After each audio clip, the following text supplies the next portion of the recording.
jalan itu menuju kemana? Itu kedengar. Semua bahan makanan yang dikirim dari desa-desa ditumpuk di situ. Di mana jalan menuju penjara?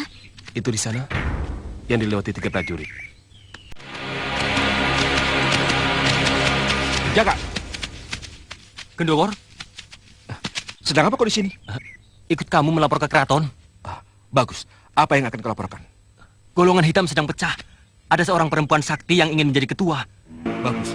Aku juga mau melaporkan bahwa Ki Wanakerta sebenarnya jelmaan si Grandong. Dari semua sekutu Mak Lampir, Putri Rembulanlah yang paling sakti.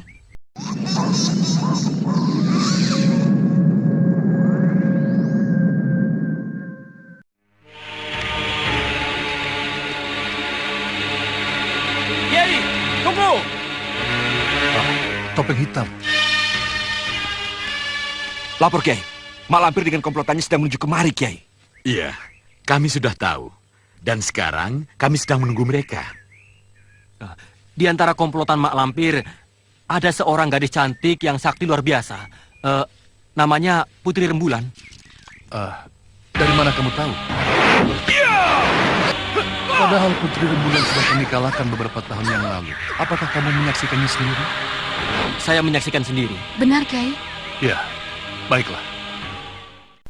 Di awal episode ini, kita menuju pada Putri Rembulan yang di saat itu telah berhasil masuk ke dalam penjara Mataram atas bantuan kepala pasukan prajurit yang berhasil dikelabuhinya. Kini ia pun mencari-cari penghuni penjara itu, yang mana di antara mereka yang bernama Dewa Kala Sengara.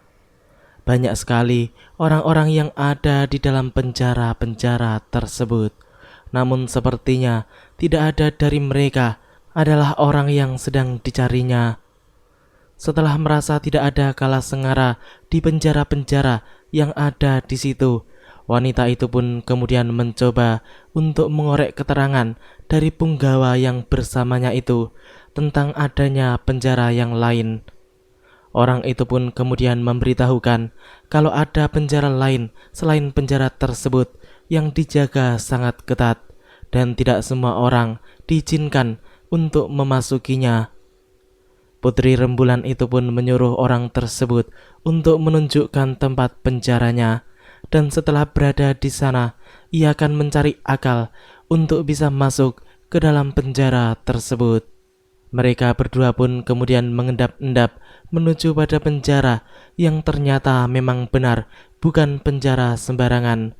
Sebab tempat itu benar-benar dijaga oleh prajurit-prajurit yang terlatih dan pastinya tidak mudah untuk bisa masuk ke dalamnya. Kakang kenal salah seorang penjaga penjara itu? Kenal semua. Yang kurus itu si Rasim. Yang tinggi itu si Kampleng. Dan yang gemuk pendek itu si Damput. Dan yang duduk itu... Sudah cukup, Kakang tunggu di sini.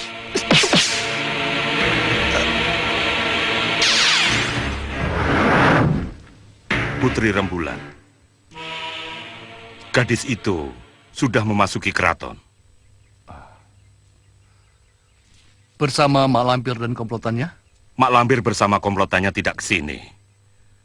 Dan gadis yang bernama Putri Rembulan itu datang ke sini sendirian. Kalau begitu kita bagi tugas. Topeng Hitam, Jaka, dan Nyai Geringsing mengawasi lingkungan keraton. Dan Kala Gondang menjaga sel penjara Kala Sengara ditahan.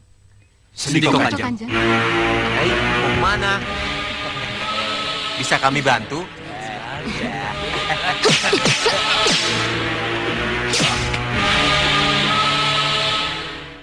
Cepat sekali gerakan tangan Putri Rembulan itu, sehingga prajurit-prajurit jaga tersebut langsung menjadi patung seketika.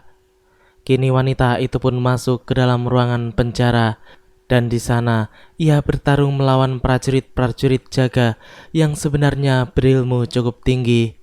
Namun karena lawan mereka sangat hebat luar biasa, maka prajurit-prajurit itu pun dapat dikalahkan dengan mudah seperti prajurit lainnya. Sementara itu, di dalam ruangan yang lain tampak Dewa Kala Sengara yang dikurung dalam penjara khusus yang diselubungi oleh kekuatan gaib yang tidak bisa ditembus oleh penjahat besar tersebut.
kau mundur.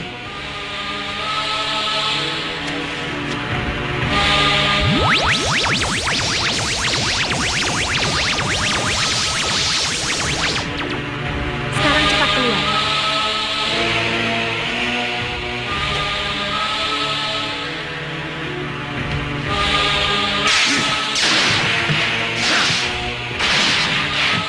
Siapa kau?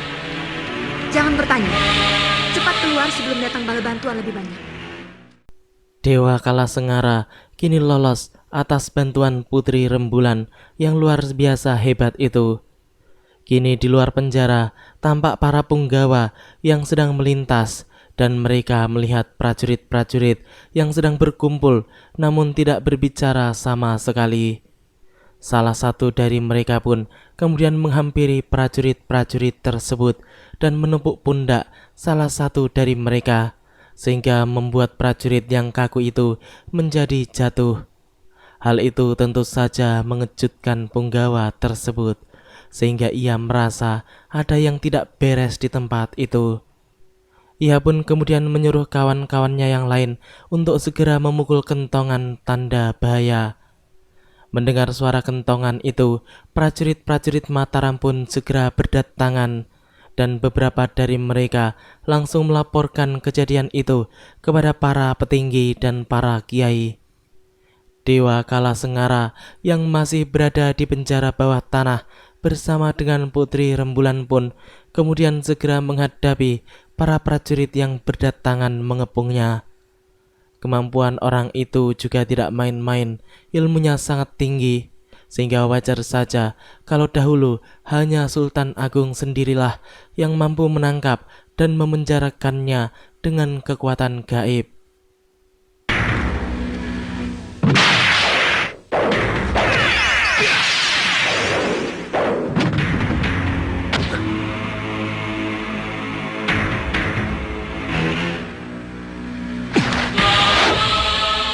Kau bisa masuk ke sini, tapi kau belum tentu bisa keluar dari sini.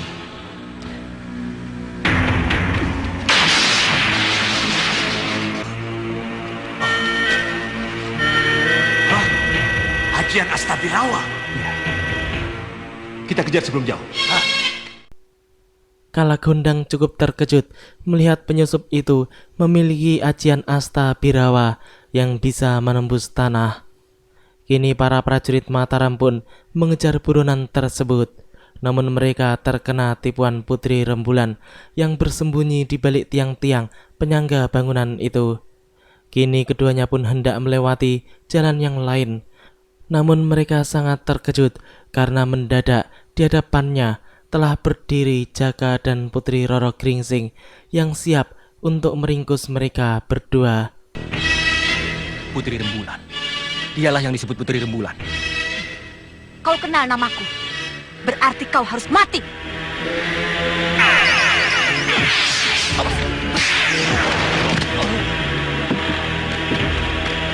Tangkap! Jangan ladeni. Masih banyak waktu untuk membunuh mereka. Ayo cepat. Sebelum mereka keluar semua.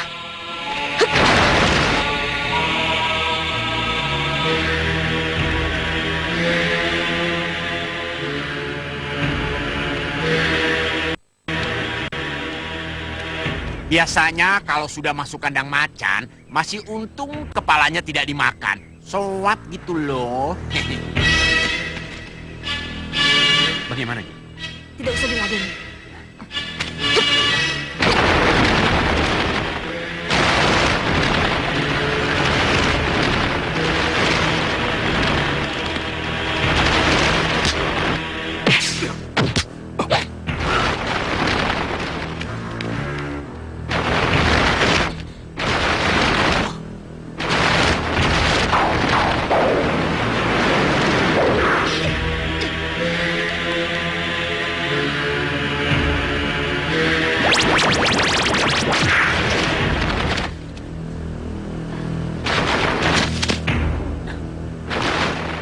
Ya, topeng hitam berhasil menggapai Dewa Kalasengara, sehingga mau tidak mau, Putri Rembulan pun harus berhenti dan tidak melanjutkan pelariannya.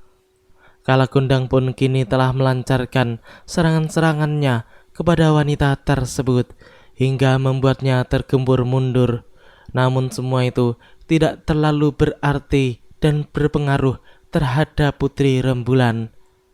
Para kiai dan seluruh petinggi Mataram pun menyaksikan pertarungan yang sangat menarik itu. Mereka juga penasaran dengan Topeng Hitam, apakah mampu menangkap atau mengalahkan Kalasenggara ataukah tidak. Sedangkan Putri Rembulan, hanya para kiai saja yang mengetahui tentang kesaktian dan kemampuannya. Kini pertarungan pun berlanjut. Topeng Hitam pun sudah kembali melancarkan serangan-serangan mautnya kepada Dewa Kalasenggara. Namun memang tidak mudah untuk bisa mengalahkan penjahat kelas kakap tersebut sebab ilmunya sangat tinggi, walaupun sebenarnya ilmu Topeng Hitam masih berada di atas ilmu Dewa Kalasenggara.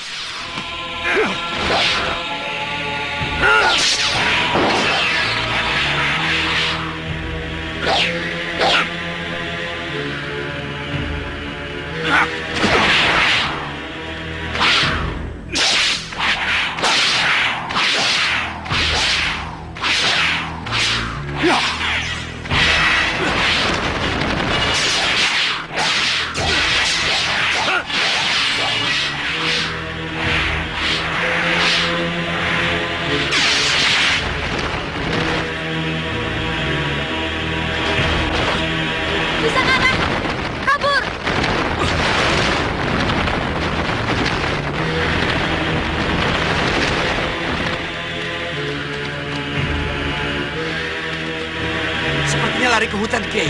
Sebelum jauh, kita kejar mereka. Mari. Ayo. Aneh, masa sebentar saja sudah tidak ada? Apa masih bisa dilacak dengan Sasmita, Kiai? Sebentar.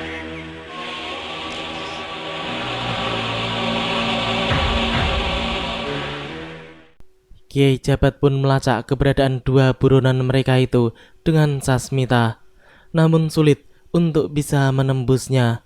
Sang Kiai pun mengatakan bahwa ia justru melihat Mak Lampir dan Braja Ageng dari Bagelen.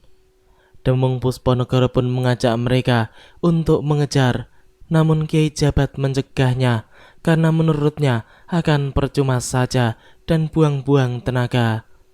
Temenggung Martoloyo pun bertanya apakah mereka harus membiarkan Kalasenggara lepas begitu saja. Mendengar kata-kata sang Temenggung, Kiai Ageng Jembar Jumantoro pun menjelaskan betapa berbahayanya jika mereka sampai terjebak oleh perangkap-perangkap orang-orang jahat tersebut. Bisa-bisa mereka sendiri yang tertangkap oleh musuh. Pangeran Purbaya pun tersenyum mendengar penjelasan masuk akal dari Kiai Jumantoro tersebut. Kiai Jabat pun menambahkan bahwa mereka bisa menangkap kembali Dewa Kalasenggara di lain waktu, sebab sebentar lagi Mataram akan mengalami kegelapan. Kiai Ageng Sebayu pun tampak sangat terkejut mendengar kata-kata Kiai Jabat. Walaupun sang Kiai mengatakan semua itu bukan Sasmita, namun Bayan Al-Mastur yang artinya masih tersembunyi.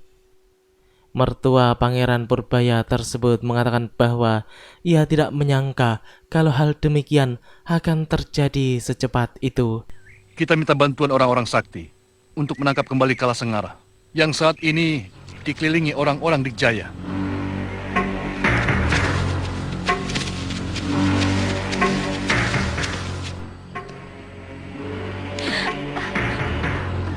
Kau terkena pukulan sakti lawanmu.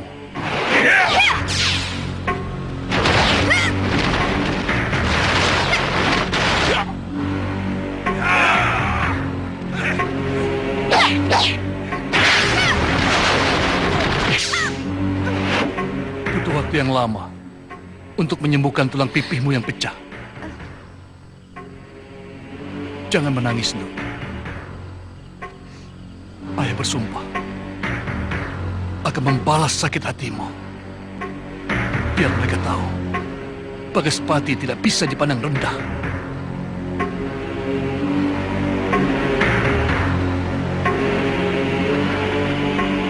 Paman Bagaspati, aku yang rendah datang berkunjung. Aha, majikan Bukit Raja Wali. Kenapa masih sungkan? Ayo perlihatkan dirimu.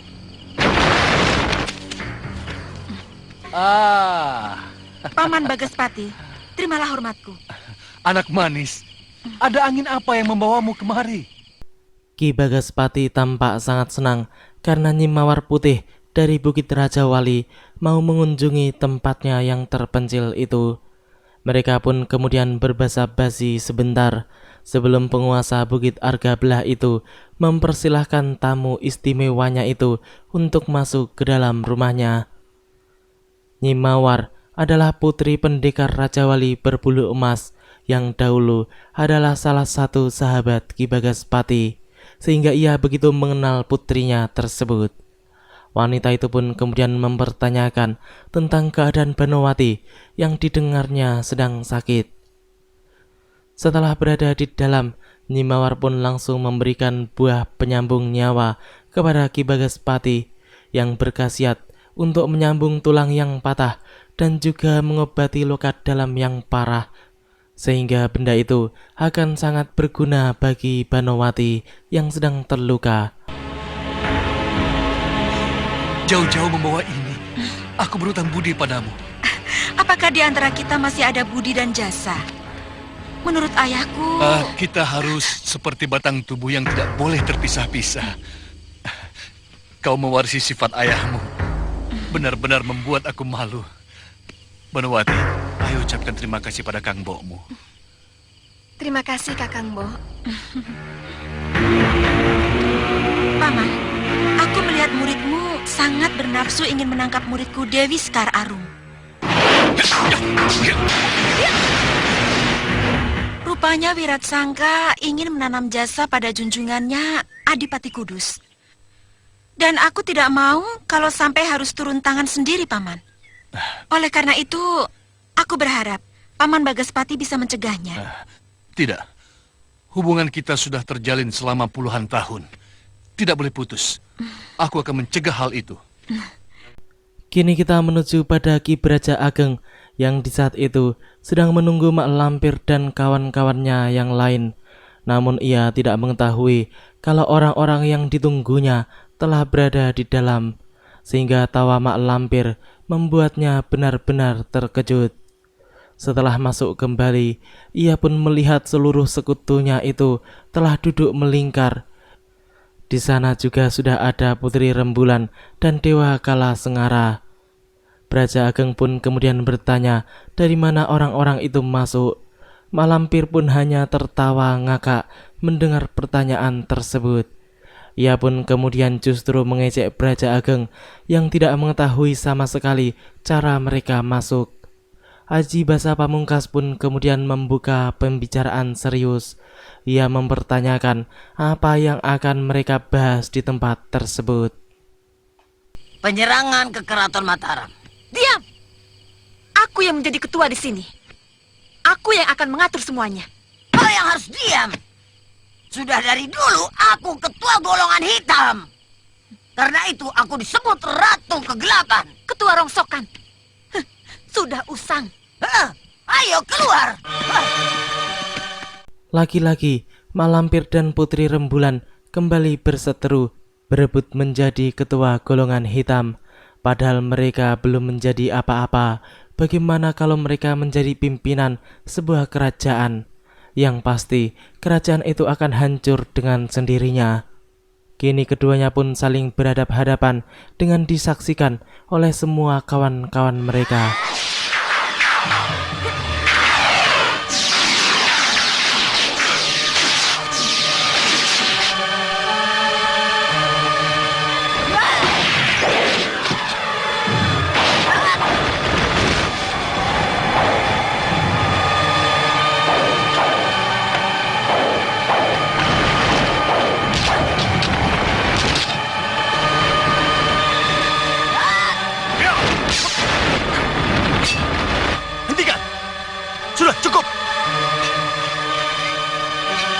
Kenapa kalian berdua saling pamer adu kesaktian? Coba, kalau sampai para kiai sepuh itu melihat kalian berdua berkelahi, kita semua bisa ditertawakan. Sudah, Nek, sudah. Beruntung sekali Aji Basa Pamungkas melerai pertarungan tersebut. Kalau tidak, mungkin Mak Lampir telah mati. Walaupun sebenarnya ia bisa bangkit kembali dengan ajian Pancasona miliknya. Kini mereka telah berkumpul kembali di dalam gubuk tersebut. Namun Mak Lampir masih memiliki rasa dendam yang mendalam terhadap Putri Rembulan yang justru menjadi saingannya itu. Begitu juga dengan Putri Rembulan yang seakan ingin menghancurkan tubuh Mak Lampir dan melumat kesombongannya itu. Nenek setan itu pun kemudian berbicara di dalam hati. Namun yang mengejutkan adalah Putri Rembulan ternyata dapat membaca pikirannya. Anak kemarin sore sudah berani mengatur orang tua. Tapi kalau pintar, pantas memegang pucuk pimpinan. Dia tahu pikiranku.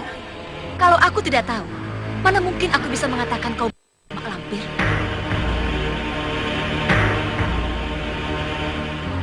Sepertinya dia mampu membaca pikiran orang lain.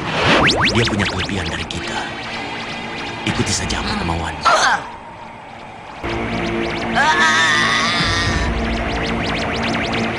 Asal untuk kejayaan kita bersama. Jangan khawatir. Golongan kita pasti menang. Apa yang harus kita lakukan sebagai langkah pertama kita, Nyai? Ketua, panggil kepangkatanku demi tegaknya peraturanku. Baik, Ketua. Silahkan uraikan keinginan Ketua. Kita lihat, siapa yang akan menjadi Sultan di Mataram. Jika pangeran muda, itu yang kita inginkan. Aku sudah merasa menang sebelum bertempur. Apa maksud ketua? Hati dan kekuatannya sudah berada dalam genggamanku. Kami belum mengerti, Ketua. Memang benar apa yang dikatakan oleh Putri Rembulan, sebab pangeran muda yang dimaksud adalah salah seorang dari putra Sultan Agung yang suka berbuat onar sesuka hatinya. Wanita itu pun menjelaskan bahwa ia ingin pimpinan Mataram raganya saja di golongan putih, namun jiwanya berpihak kepada mereka. Dewa Petir pun kemudian mewakili yang lainnya, mengatakan bahwa mereka telah mengerti. Ia pun kemudian bertanya apa yang harus mereka lakukan agar cita-cita mereka mampu terlaksana. Dengan sombongnya, Putri Rembulan pun berkata bahwa Mataram dan Nusantara akan berada di dalam genggamannya. Kesombongan wanita itu tampak membuat Mak Lampir menjadi kian marah dan mengumpat di dalam hati, sebab kesombongan Putri Rembulan itu kini telah melebihi kesombongannya selama ini. Aku penasaran dengan gadis itu. Sama, suatu saat aku akan mengadakan perhitungan dengannya.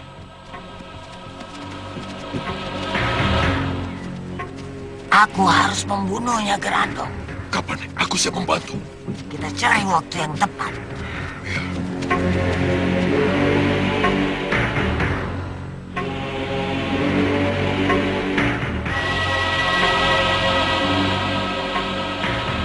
Syukurlah Kakang sudah sadar. Sadar? Iya, 2 hari 2 malam Kakang pingsan. Kini kita menuju pada Kadipaten Kudus, di mana pada saat itu tampak Wiratsangka yang baru siuman dari pingsannya. Setelah ia bertarung melawan Narasura dan dapat dikalahkan sampai hampir tewas kalau Gerandong dan kawan-kawannya tidak segera datang. Nyi Darmini istrinya pun merawat lelaki itu dengan sabar.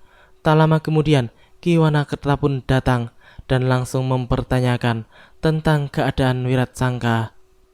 Senopati sombong itu pun mengatakan bahwa ia baik-baik saja, walaupun sebenarnya tubuhnya sakit semua. Ki Wanakerta pun tampak tertawa mendengar jawaban Wiratsangka. Ia pun memuji-muji senopati bawahannya itu sebagai pendekar yang sangat hebat dan tahan banting.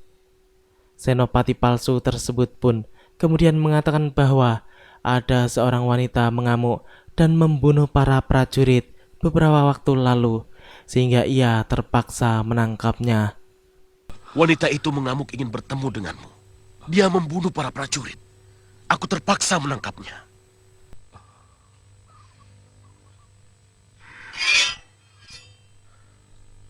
pedang ini mirip dengan pedang milikmu.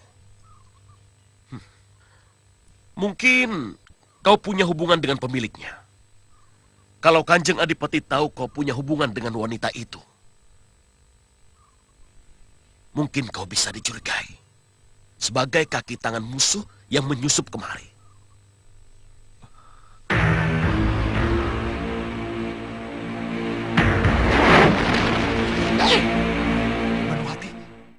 Wiratsangka pun kemudian teringat akan Banowati yang memiliki pedang naga kini tersebut.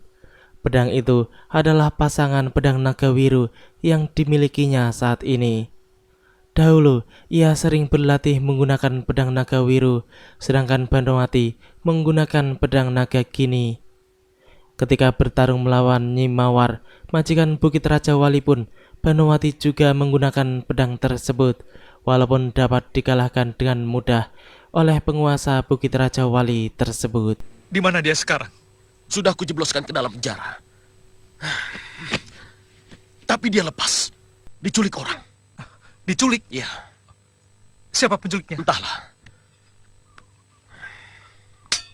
Tapi si penculik itu ilmunya tinggi sekali. Kau harus menangkap gadis itu untuk menghilangkan kecurigaan dan mengembalikan kepercayaan Kanjeng Adipati kepadamu.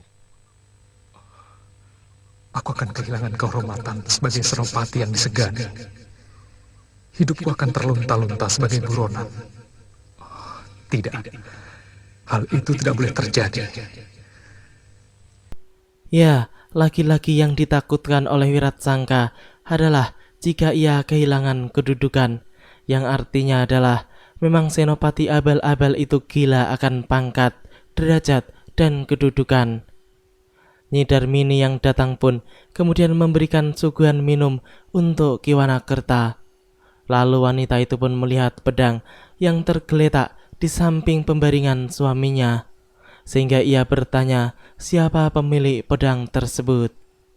Ki Wanakerta pun menjawab bahwa itu adalah pedang miliknya yang ia rampas dari tangan Banowati.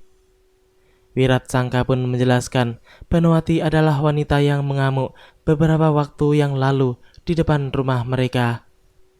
Di tengah pembicaraan mereka itu, mendadak saja ada suara orang berteriak di luar sana yang meminta pedang naga kini untuk diserahkan kepadanya. Ki Wanakerta pun kemudian segera keluar, sedangkan Wiratsangka tampak sangat terkejut karena ia sangat mengenal suara tersebut. Bahkan suara dari Ki Bagaspati itu mengancam akan membumi hanguskan istana tersebut kalau pedang naga kini tidak segera diberikan kepada dirinya. Serahkan pedang naga kini, atau kau mati. Oh, kau pasti penculik yang menculik Banowati dari penjara. Jangan banyak omong.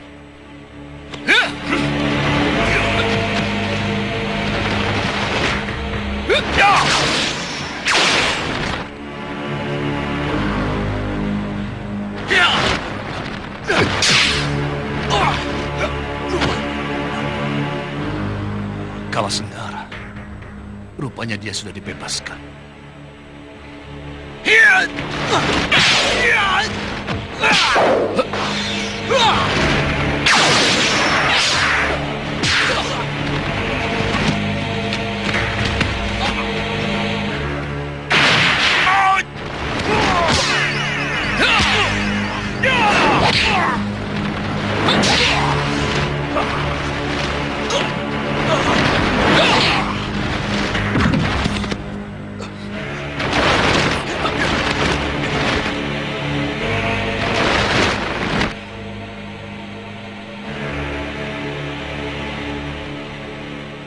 Oh, rupanya pendekar-pendekar sakti di sini berkumpul. Jadi, kalian yang menculik pedang naga gini yang dirampas dari anakku, bunuh dia!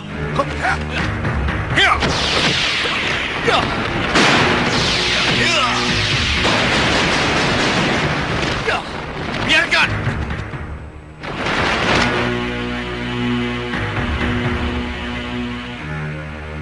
Kita masih banyak urusan lain.